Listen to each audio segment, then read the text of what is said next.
Today, I'm going to make the filter function as easy as the print function in Python.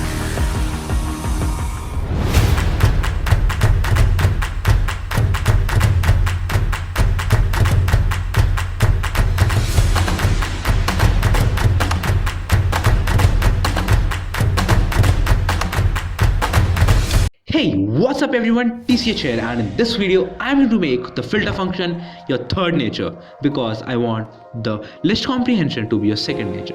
So let me just tell you what are we up to. But before that, let me just tell you all the different things that we have yet to cover. We have the filter, we have the map, and we have the reduce. So in this video we'll be mastering filter as I said, and the next video it's map, after which we'll be going on to reduce. Now I don't use filter and map as much as I do for reduce, so stay tuned for the last video especially. Okay, now that we are here, let me tell you a quick fun way to import the stuffs from other interactive Python notebooks, or rather just simply notebooks. So if you remember in the last video we did here, and it is right there in the named tuple, and I have this variable called as languages. I want to import this in this filter.ipynb. So what I can say is from it's import ipynb. So now you need to install this library first of all before you can use it, and after you have imported this, you can very easily import anything that you want, or rather any other interactive Python notebook that you want. So I can say from named tuple import, what do I want to import? Well, languages, and I can just say from pprint import pprint, and after I have imported my pprint, well, let's just use pprint, or rather show you all of the languages that I have successfully been able to install, or rather import my languages. So now that I have all of my languages set, I'm very done. Let me just give you a very easy question. So out of these languages I want to filter, or I want to sort. Well, filter will be a better way. So I want to filter out the languages, let's say, which are easy, or let's say which are hard. So in our case, let's say I want to filter all of the languages which are easy. So what we'll do is, currently in my mind I can think of about 5 to 6 different ways. I just want to tell you about 3, which are the main 3 ways with which probably someone would solve it. So let's say this is the first way. So I can say is the first way, or the first method. So it's the first way. What is the first way? Well, a pretty simple one. For lang in languages, I can say if lang dot level equals easy,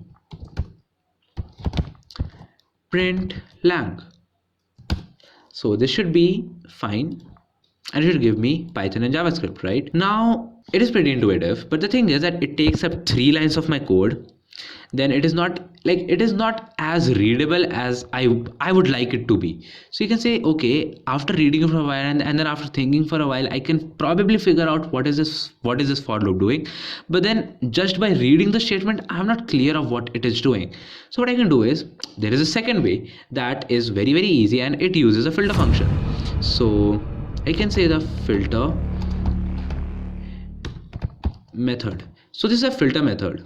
Now in this filter method, it's very easy. I can say easy lang. So this is a this is the name of the variable that I want to store all of my easy languages in. What I can say is filter, and this filter takes 2 parameters.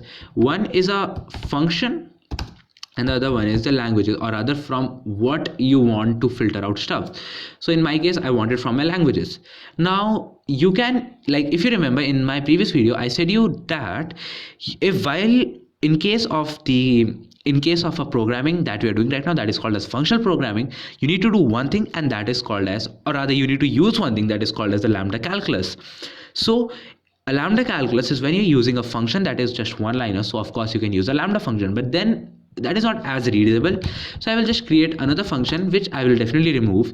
So I can say is easy, and inside which I can say I can just pass in my lang and say return. And actually before that, let me tell you what the filter function does. It loops, like it gives a function each and every languages one by one, then checks if it returns a true or a false, and then it only sustains the ones which are true. I hope you understood it. So if I am like let's say I have this list of languages, so it gives Python first, then it checks whether it is easy, it says true. JavaScript easy, true. Java false, so Java is it easy, it says false, so don't include Java. It's kind of like that. So what I need to say is return true if lang dot level equals easy, else else false, right? So if I just pass in my is easy function, what will happen? And yeah, before that, of course, I need to print out my easy lang. Now you'll be surprised to see that it does not return me the list, it returns me a filter object. So this filter object is actually an iterable. How can you figure out? Just have a dir on it. So have a dir on it, and you will probably figure out that it is indeed an iterable. So because of the iter on it, so yeah, so because of this, and as well as you have the next method as well. I guess I missed it somewhere. Yeah, so you even have this next render method on it. Don't worry if you don't know about it, they are not as important. So what I can basically say is I can say next, and it should give me the first one, next easy lang. Oh, I forgot to close it.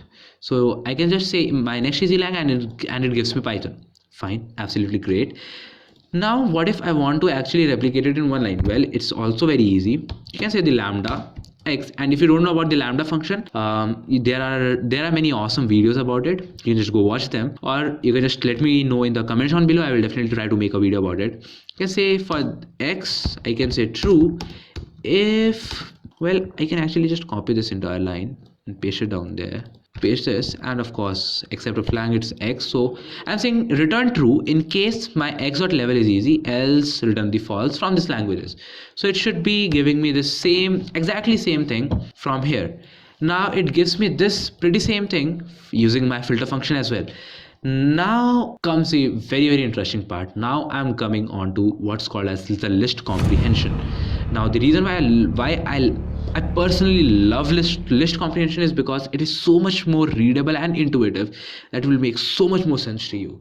So I will just mark it as the list comprehension. I guess this is spelling list comprehension, and my favorite. So hope you'll remember this because it is just too big. So that was the reason I made it too big. So it's list combination and my favorite. So what I can say inside this is, well, easy lang, and probably I can say 3 because it's the third one. So I can say easy lang 3 because this is a third way of solving the same problem. I'm saying easy lang 3, and I can say inside this I can say give me lang for lang in languages. So give me lang for all of the languages. So give me lang for all of the languages, but under certain conditions, right?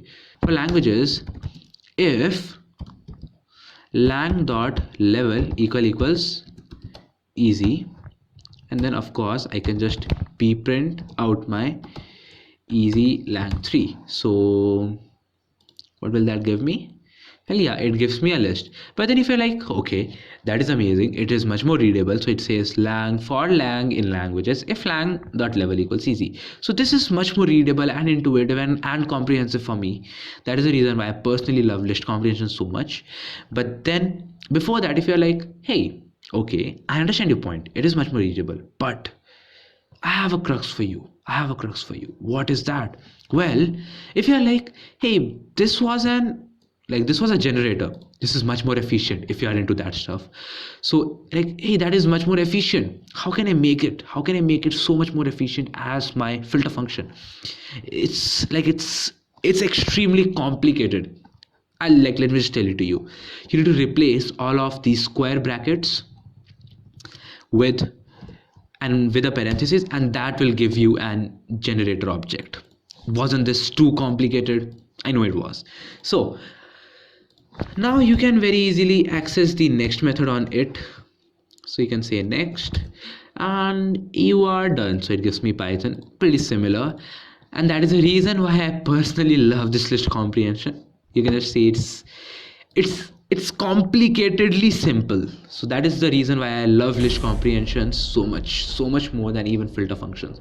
But yeah, still I do use the reduce function. So stay tuned for the video after the next video. So yeah, and one more thing, the next video is going to be an interesting one. Hope to see you there. Bye bye.